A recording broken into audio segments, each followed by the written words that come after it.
I'm Heidi Hutner, Director of Sustainability Studies at Stony Brook University. Our goal is to create skilled environmental leaders. We're a family, a tight-knit unit that migrates across multidisciplines: biology, sociology, literature, film, anthropology, history, geology, geospatial science, political science, policy, chemistry, and more. I love watching students get it for the first time. I don't think that we're going to have any choice but to make sustainability a major part of our lives in the near future. When I first came here teaching in sustainability studies, I think we had 70 majors, and now we have, 300 people who are majoring and minoring in sustainability studies. I've seen glaciers totally disappear in my lifetime. It's really only a matter of decades before a huge majority of those in mountains will be gone. And this can't be reversed. We will be needing to adapt.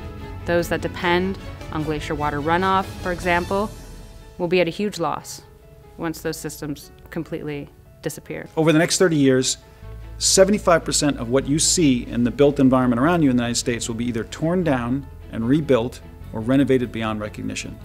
So that gives us a tremendous opportunity to look around us in any town, any city, any place that has buildings and say, well, what do we want this to look like 30 years from now? We're an urbanizing country and an urbanizing world. What we have to do is figure out how to be urban and still protect those places and those things that are valuable to us.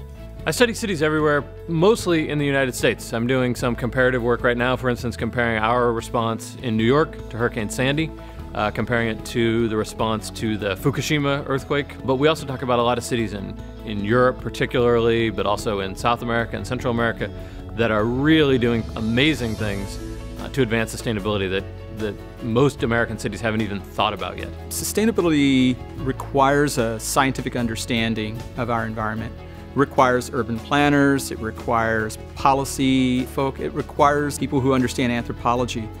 I don't see the conflict between the study of science and the study of humanities. I don't see the problems between doing chemistry and writing poetry. I think that's a false division. Poetry can be a kind of language that finds those connections in a very intimate way. We're obviously living in a really unique time period, and we're kind of at the cusp of huge changes that are unprecedented on a global scale, and that each of us can play a role in helping to make the planet a better place and a more sustainable place for future generations. We have 5 majors, 6 minors, and a graduate certificate. Come visit. Let us educate you to become a leader in what is the most important field of study in the 21st century. Join us.